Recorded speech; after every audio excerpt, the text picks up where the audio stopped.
देखिए, अभी तक बीएसएससी का जो है अस्थाई कोई अध्यक्ष ही नहीं था और इसीलिए काम करने में भी दिक्कत हो रही थी। ओएसडी से मिले भी थे हम 3 जुलाई को, तो उन लोगों को भी डर था कि अध्यक्ष है ही नहीं तो कैसे काम हो नहीं हो।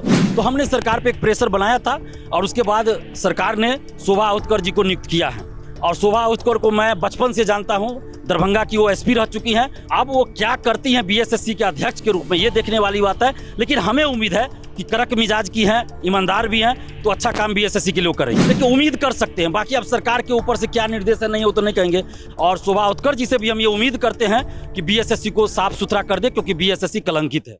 बीपीएससी टीआरई 4 की तो बात हो गई, आप लगातार बीएसएससी को लेकर भी आवाज उठाते रहे हैं। कल भी आपने एक संदेश छोड़ा था।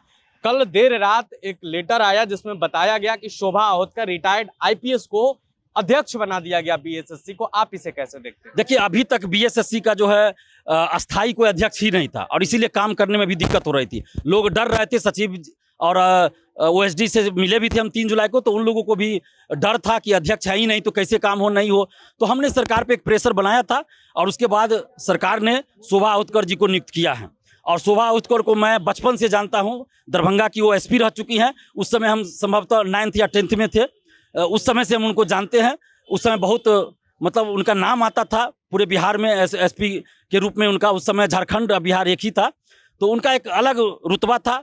अब वो क्या करती हैं बीएसएससी के अध्यक्ष के रूप में, ये देखने वाली बात है। लेकिन हमें उम्मीद है कि कड़क मिजाज की हैं, ईमानदार भी हैं, तो अच्छा काम बीएसएससी के लिए करेंगे। अब तक के कार्यकाल को आपने देखा होगा, डीजी भी रही हैं, हंटर वाली मैडम कही जाती हैं, तो उसके आधार पर आपको क्या लगता है बीएसएससी में सुधार होगा? देखिए, उम्मीद कर सकते हैं, बाकी अब सरकार के ऊपर से क्या निर्देश है नहीं हो तो नहीं कहेंगे। लेकिन एक अच्छी पदाधिकारी के रूप में हम इनको जानते हैं। मैंने कहा कि उस समय हम 9th या 10th में होंगे जब वो दरभंगा की एसपी थी, तो उस समय से इनका नाम हम जानते हैं और बहुत अच्छे रूप में इनका नाम दरभंगा में लिया जाता था। उस समय की बात कर रहे हैं। अब हम 98-99 की मिलने जाएंगे, अपनी बातों को रखेंगे। बिल्कुल हम मिलना चाहेंगे, मिलने जाएंगे।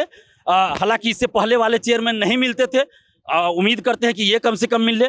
पूर्व चेयरमैन जो थे, इससे पूर्व के चेयरमैन रविंदर कुमार जी, वो एक बार मिले थे और एक बार जब मिले हमने उनको इतना समझाया कि उन्होंने हमारी बहुत सारी बातों को लागू किया और बीएसएससी में थोड़ा काम तेजी से हुआ। प्रथम इंटर से विज्ञापन नहीं निकल रहे हैं, वैकेंसी पड़े हुए हैं, लेकिन जो विज्ञापन आ गया उसकी परीक्षा नहीं हो रही। 3 साल से परीक्षा तिथि घोषित नहीं हो रही है। तो हम लोगों ने कहा भी था कि अब आंदोलन करेंगे ही। अगस्त में हमने आह्वान किया कि अगस्त में आंदोलन करेंगे। तो हो सकता है सरकार को ये भी लगा हो कि अब अगस्त में ये लोग आंदोलन करेगा, क्योंकि हम वीडियो भी बना के डाले थे सब जगह और सबको बोल भी रहे थे कि अगस्त में हम आंदोलन करेंगे। तो सरकार तक ये बात पहुंच चुकी थी, तो इसलिए उन्होंने अस्थायी अध्यक्ष नियुक्त किया। तो यह अच्छा फैसला है। सम्राट चौधरी जी को इसके लिए धन्यवाद देते हैं कि आपने एक अच्छी पदाधिकारी को आपने बीएसएससी का अध्यक्ष बनाया है। और शोभा उत्कर जी से भी हम ये उम्मीद करते हैं कि बीएसएससी को साफ सुथरा कर दे, क्योंकि बीएसएससी कलंकित है।